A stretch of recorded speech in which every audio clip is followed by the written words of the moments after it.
આ national energy conservation award છે. Ministry of power government of India તરફથી એનાયત થાય છે અને દર 3 વર્ષે આ એવોર્ડ આવે છે.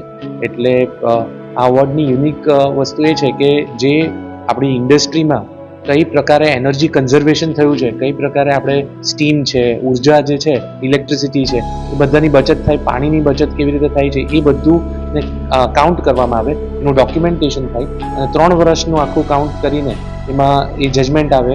એમાં અરાઉન્ડ 70 ઇન્ડસ્ટ્રીઝ ઓવરઓલ આમાં પાર્ટિસિપેટ કરતા હોય છે. ઘણી બધી કેટેગરીમાં જુદી જુદી રીતના આ થાય છે. આમ જોવા જઈએ તો કહી શકાય કે આ અમને અવોર્ડ તો 6ઠ્ઠી વાર મળી રહ્યો છે, પણ જે અમારો આ પ્લાન્ટ જે છે કતારગામનો, જે ઝેનિટેક્સનો છે, એમાં બહુ જ યુનિક રેકોર્ડ થયો છે. કારણ કે 2019માં અમને ગોલ્ડન ટ્રોફી મળી હતી. ગોલ્ડન, સિલ્વર અને થર્ડ સર્ટિફિકેટ ઓફ મેરિટ એમ કરીને 3 પ્રાઇઝીસ હોય છે. તો પહેલી વખત 2019માં ગોલ્ડન ટ્રોફી મળી હતી. 2022માં પાછી ગોલ્ડન ટ્રોફી મળી, જે દ્રૌપદી મુર્મુના હસ્તે થઈ હતી.